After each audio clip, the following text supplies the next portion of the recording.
Hi guys, मैं हूं अंकित कुमार और आप देख रहे हैं माय यूट्यूब चैनल। दोस्तों, आज हम बात करने वाले हैं ऑन हिज ब्लाइंडनेस के बारे में, जो जॉन मिल्टन की पोइम है। देखिए, इन्हें एक इंग्लिश पोइट के रूप में जाना जाता है, द पोलेमिस्ट के रूप में जाना जाता है। ये एक प्यूरिटन पोइट है, द लास्ट एलिजाबेथन पोइट के नाम से भी जाना जाता है। देखिए, जॉन मिल्टन एक आध्यात्मिक कवि हैं। और जॉन मिल्टन देखिए कौन कौन सी भाषाएं जानते हैं: ग्रीक, इंग्लिश, इटालियन और लेटिन। तो चलिए दोस्तों, हम सबसे पहले जॉन मिल्टन के बारे में बात करते हैं। देखिए, जॉन मिल्टन का जन्म 1608 ईस्वी में ब्रैड स्ट्रीट लंदन में हुआ था और इनकी मृत्यु 1674 ईस्वी में बन हिल रो लंदन में हुई थी। अब हम इनकी पोइम ऑन इज ब्लाइंडनेस के बारे में बात करेंगे। देखिए, इस पोइम का जो मेन टाइटल है वो है when I consider how my light is spent. देखिए, इसका जो राइटिंग ईयर है वो है 1652 ईस्वी और इसका जो पब्लिशिंग ईयर है वो है 1673। और देखिए दोस्तों, 1673 ईस्वी में इसे जेम न्यूटन के द्वारा पब्लिश किया गया और जेम न्यूटन ने इसे पब्लिश करते समय इसको एक नया नाम दिया, वो था ऑन हिज ब्लाइंडनेस। देखिए दोस्तों, एग्जाम में आपसे पूछा जा सकता है कि ऑन इज ब्लाइंडनेस का मेन टाइटल क्या है, तो इसका मेन टाइटल होगा when I consider how my light is spent. अगर आपसे एग्जाम में पूछा जाए इसका राइटिंग ईयर, तो इसका राइटिंग ईयर होगा 1652 और इसका पब्लिशिंग ईयर होगा 1673। तो इसका जो नया टाइटल है ऑन इज ब्लाइंडनेस, किसके द्वारा दिया गया है? जेम न्यूटन के द्वारा। और कब? 1673 ईस्वी में। देखिए, ये जो ऑन इज ब्लाइंडनेस है, इसका जॉनरा जो है वो है पेटार्कन या इटालियन सोनेट, जिसे रेगुलर सोनेट या क्लासिकल सोनेट भी कहा जाता है। इसमें ऑक्टेव और सस्टेट होता है।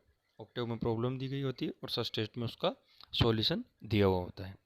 आगे चलते हैं हम। अब इसके टेक्स्ट के बारे में बात करते हैं। इसके टेक्स्ट को हम पढ़ेंगे और वन बाय वन एक एक वर्ड्स को पढ़ेंगे। कि when I consider how my light is spent. कि व्हेन आई यहाँ पोइट के लिए आया है, स्पीकर के लिए आया है। कि व्हेन आई कंसीडर, कि जब मैं सोचता हूँ कि how my light is spent, कि किस तरीके से मेरी आंखों की रोशनी चली गई। Era half my days, era half my days. देखिए, एरा यानी बिफोर और हाफ माई डेज यानी ये यहाँ पोइट की हाफ लाइफ है उसके बारे में बताता है। In this dark world and white, कि मेरी आंखों की रोशनी चली गई है और अब मैं इस अंधकार पूर्ण संसार में अपने आप को अकेला पाता हूँ। इसके बाद देखते हैं हम कि and that one talent which is death to hide. कि एंड दैट वन टैलेंट, कभी कहता है कि मेरे अंदर एक ही टैलेंट था, एक ही प्रतिभा थी, which is death to hide, कि जिसे भी मृत्यु ने अपने आगोश में ले लिया है। अर्थात कभी देखिए यहाँ अंधा हो गया था, है ना, और जब उसकी आंखों की रोशनी चली गई थी तो वो कविता नहीं लिख पाता था। इसलिए वो कह रहा है कि एक ही तो मेरे अंदर प्रतिभा थी कविता लिखने की, और वो भी अब आंखों की रोशनी चले जाने के कारण खत्म हो गई है। अर्थात वो कविताएं लिख नहीं पा रहा था, इसलिए उसने कहा कि एक ही प्रतिभा थी मेरे अंदर कविता लिखने की और उसे भी मृत्यु ने अपने आगोश में ले लिया है।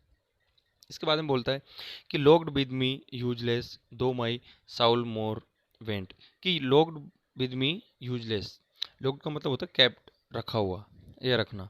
कि लॉक्ड विद मी यूजलेस, कि अब मेरी जो प्रतिभा है वो यूजलेस हो गई है, व्यर्थ हो गई है।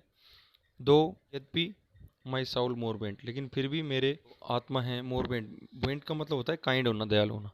कि फिर भी मेरे जो आत्मा है वो बहुत दयालु है, मैं के बाद भी लिखना चाहता हूँ। आगे कहता है कि to serve therewith my maker and present.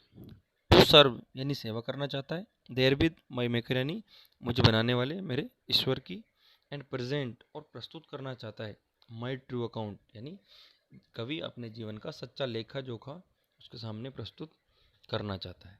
फिर कह रहा है कि लेस्ट ही रिटर्निंग चाइल्ड, और यदि ऐसा मैं नहीं करूँगा तो क्या हो जाएगा? ही रिटर्निंग चाइल्ड, चाइल्ड का मतलब होता है फटकार लगाना। तो क्या होगा? ईश्वर मुझे फटकार लगाएगा कि भाई मैंने तुझे धरती पर भेजा और तूने कविताओं की रचना क्यों नहीं की। इसके बाद में कहता है कि डथ गॉड एग्जैक्ट डे लेवर लाइट डिनाइड। कि क्या मैं अंधा होकर भी ईश्वर मुझसे इतना ही करवाना चाहता है जितना एक स्वस्थ व्यक्ति से डे लेबर यानी एक प्रतिदिन में एक व्यक्ति जो परिश्रम करता है। कि लाइट डिनाइड, यहाँ तक कि मेरी तो आंखों की रोशनी भी चली गई है। आई फॉन्डली आस्क, फॉन्डली का मतलब होता है डेलिबरेटली यानी जानबूझकर। क्या आई फॉन्डली आस्क, कि मैं ऐसा जानबूझकर पूछ लेता हूँ बट पैसेंस, लेकिन मेरा धैर्य मुझे ऐसा कहने से, टू प्रिवेंट, प्रिवेंट यानी रोकना, रोकता है।